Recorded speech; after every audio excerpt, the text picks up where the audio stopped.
Bonjour à tous, bienvenue, c'est Engie. On se retrouve pour les tirages astro de janvier. J'espère que vous allez bien.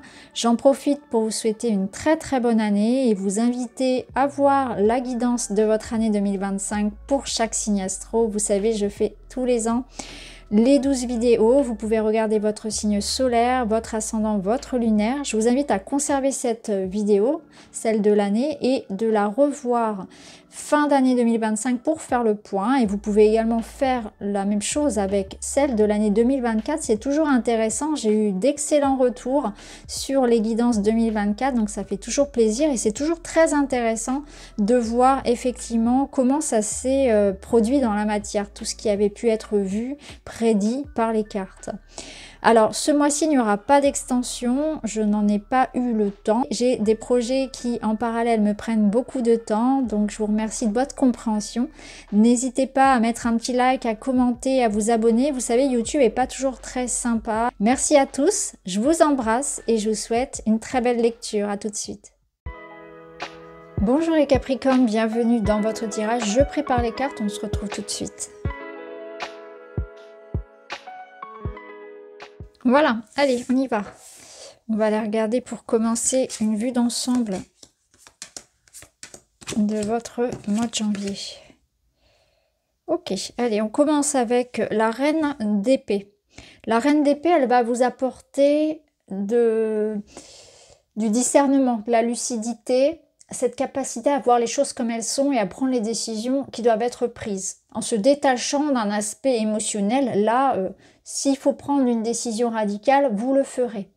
Donc elle va vous aider à, quelque part, à vous préserver, parce que souvent elle intervient lorsqu'il faut faire valoir ses droits, lorsqu'il faut imposer son avis, lorsqu'il faut s'affranchir, se protéger, se préserver, voyez. Donc elle va être très intéressante pour tout ce qui va être dans le domaine de la communication, dans le domaine de l'administratif, du juridique, pour tous ceux qui sont voilà, dans ces projets-là. Sur janvier, ce sera très intéressant. Mais aussi si vous avez besoin de clarté dans votre vie, ou si vous avez besoin de dire votre vérité, si vous avez besoin de communiquer, d'aller à l'essentiel.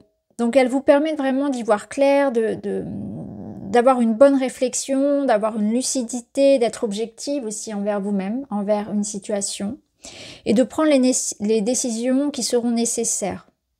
Elle n'a pas froid aux yeux, c'est une énergie très indépendante, très intelligente, très sage.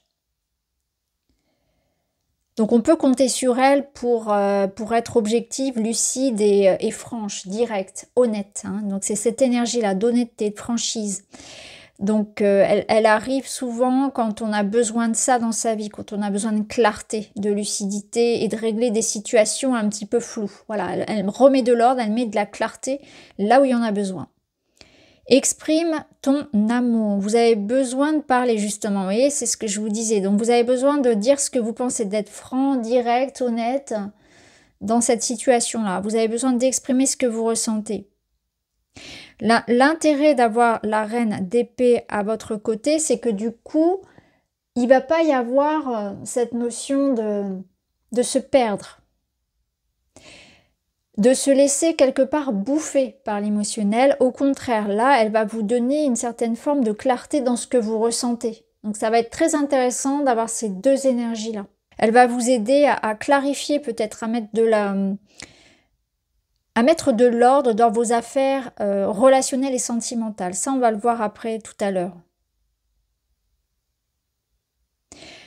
Alors, la reine d'épée, elle a ce côté un petit peu froid. Donc peut-être que si on la place à côté d'exprime ton amour, il y a peut-être cette notion de pas trop tomber non plus dans une reine d'épée bien froide, bien indépendante, qui rejette un petit peu tout ce qui vient des autres et tout ce qui est de l'ordre de l'émotionnel et trouver ce juste milieu. Vous voyez?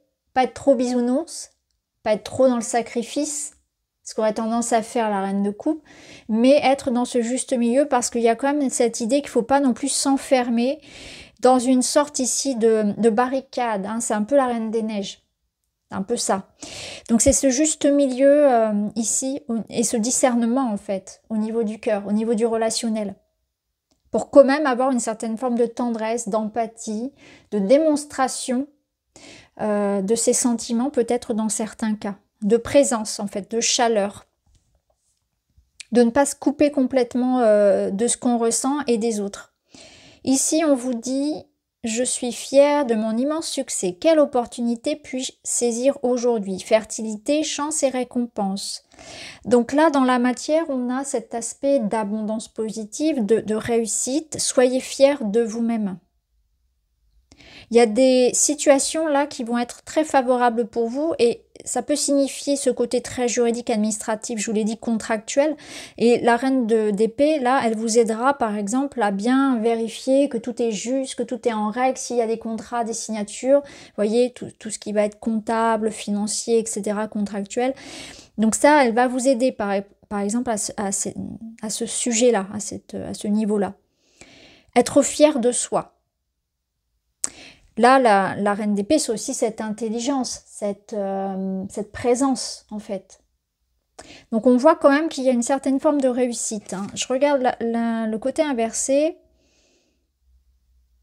Ouais, c'est que vous êtes dans une étape ici de récolte. Et c'est ce que nous dit l'automne. Il y a peut-être l'idée de récolter justement ce que l'on a semé. Donc, pour moi, vous êtes dans une période assez intéressante, là, sur janvier, où vous allez récolter le fruit de vos efforts. Il y a un succès. On va voir si ça résonne tout à l'heure dans le matériel. L'automne, c'est aussi cette période de tri. Et c'est intéressant, comme je vous le disais, d'avoir cette reine d'épée qui permet de couper avec ce qui est nécessaire. Donc, on récolte, on fait du tri aussi. On a un discernement, une clarté pour voir ce qui fonctionne, ce qui ne fonctionne pas. Et pour porter son attention sur ce qu'on a envie de voir grandir encore. Vous voyez, il y a comme une redirection peut-être pour certains. Quelle opportunité puis-je saisir aujourd'hui? C'est-à-dire que je ne peux pas tout prendre. Je vais devoir focaliser mon attention, mon énergie sur ce que j'ai envie de nourrir maintenant, sur ce que j'ai envie de voir grandir, de développer. Parce que la grenouille, c'est aussi cette énergie de purification, comme l'automne. Donc je ne peux pas être partout. Je dois poser des limites, prendre des décisions, réfléchir, avoir peut-être une certaine forme de stratégie. Hein, et ça, voilà, c'est très intéressant. Alors, on va voir justement comment ces cartes vont résonner dans les autres domaines. Magnifique. As de bâton, c'est l'étincelle de vie. Alors là, on voit qu'il y a des projets. Il y a des projets qui se mettent en place. Donc, concrètement, la reine d'épée, elle va aider, oui, comme je vous disais tout à l'heure, à tout ce qui est juridique, administratif, les signatures, les entretiens, le fait de se défendre, voyez, d'avoir cet aspect très pertinent dans les communications. Donc si vous avez des entretiens, quelque chose à défendre, quelque chose à demander, quelque chose à régler de ce point de vue-là, communication, échange et contrat, c'est très favorable. Hein. Pour certains, ça concerne des déménagements, des voyages, des changements de poste, des transitions de vie. Quelque chose qu'on fait bouger, hein, qu'on fait évoluer. Il y a une quête ici, il y a quelque chose vers lequel vous allez. L'as de bâton, c'est un potentiel. Donc, tout reste à faire, c'est nouveau, ça commence. Mais on est attiré vers quelque chose. Il y a une quête, il y a un désir, il y a un souhait. On se met en action. On commence un nouveau voyage, une nouvelle étape. On est attiré par quelque chose de différent. On a peut-être envie de changer de voie pour certains. Ça vous invite aussi à la curiosité.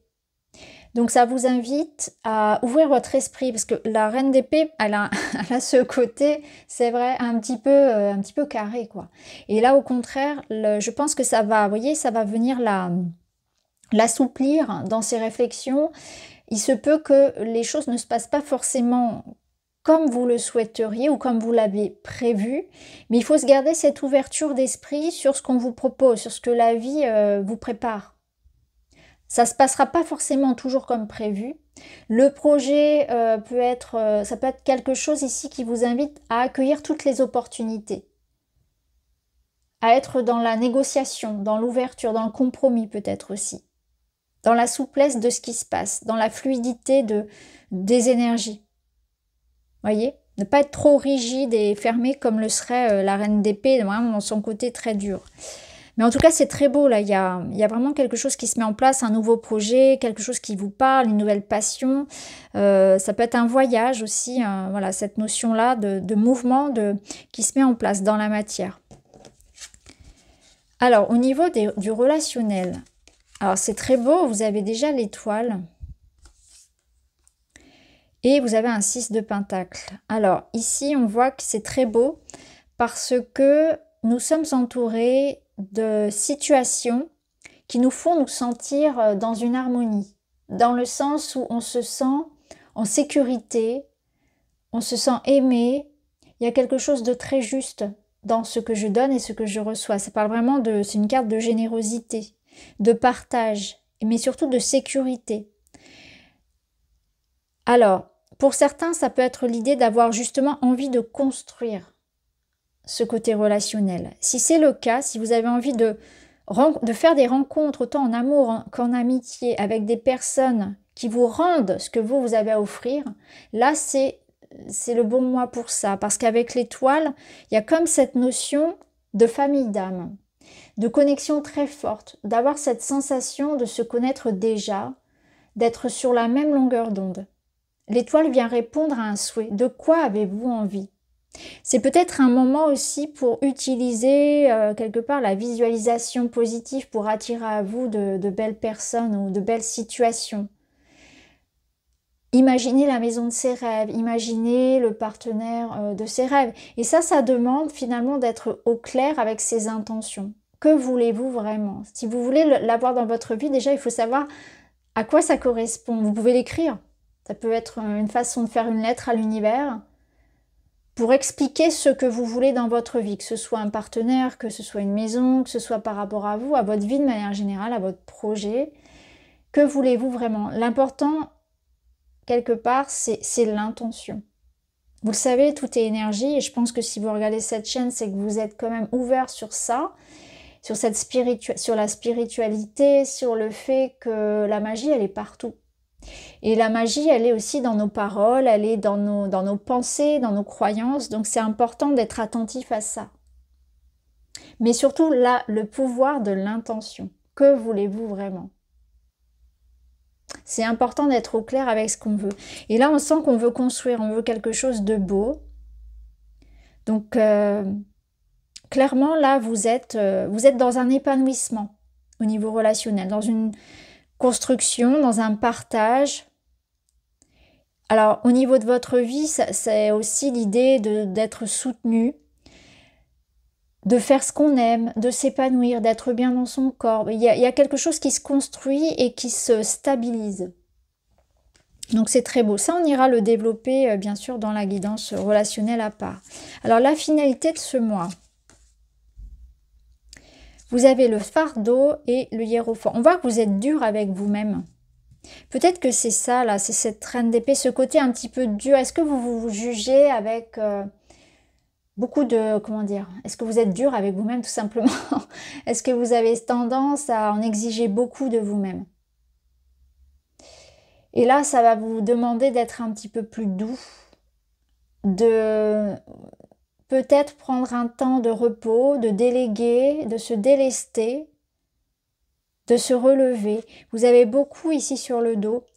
Donc finalement, ça peut nous dire que c'est déjà par rapport à vous-même, mais c'est aussi par rapport à une situation. Vous avez besoin de couper. Vous voyez, la reine d'épée, elle va vous aider à faire ce tri-là et à vous débarrasser de tout ce qui n'a plus sa place, qui vous alourdit plus que ça vous aide. Parce qu'on avait vu ici, on était dans cette notion d'aller vers des situations, des personnes, des relations où il y a du donnant-donnant, où c'est équilibré, où c'est juste. Et là, c'est pas juste du tout. Il y a quelque chose qui est beaucoup trop lourd sur vous. Donc cette reine d'épée, elle vous aide à ça, à faire ce nettoyage-là. Mais déjà, à commencer par vous-même. Est-ce que vous êtes un petit peu trop dur? Est-ce que vous culpabilisez? Est-ce que vous vous en mettez beaucoup sur le dos? Là, il y a ce nettoyage-là. Et puis des limites à poser par rapport à peut-être aux autres aussi. Parce que là, vous voyez, dans la matière, ça peut être par exemple l'idée de travailler beaucoup. On a besoin de remettre de l'ordre. On a besoin de partir de quelque chose qui est, vous voyez, dans lequel on est en train de s'étouffer, là, de se noyer, quelque part, symboliquement. Donc là, ce mois de janvier, il vous permet vraiment de vous libérer d'un poids, de mettre de l'ordre, d'arrêter de vouloir tout faire. Le hiérophant, il vous parle d'une situation où vous allez recevoir de l'aide et du soutien. Alors ça peut représenter une personne qui vienne à vous pour vous soutenir, ça peut être aussi que vous allez recevoir l'aide dont vous avez besoin, la solution dont vous avez besoin, l'accord, le compromis, tout dépend de ce que vous cherchez. Il vient ici vous apporter une sorte de solution, de bénédiction. C'est aussi une carte qui vous invite à aller vers les autres, de ne pas s'enfermer dans une froideur. Vous voyez, c'est une ouverture aux autres. Le hiérophant, il vous parle aussi de votre foi. Il vous dit que peut-être là, ça peut être difficile. Vous avez pu vivre quelque chose de difficile et c'est pour justement vous apprendre une leçon. Et la leçon, c'est peut-être ça, de poser des limites là, d'être objectif, d'être lucide.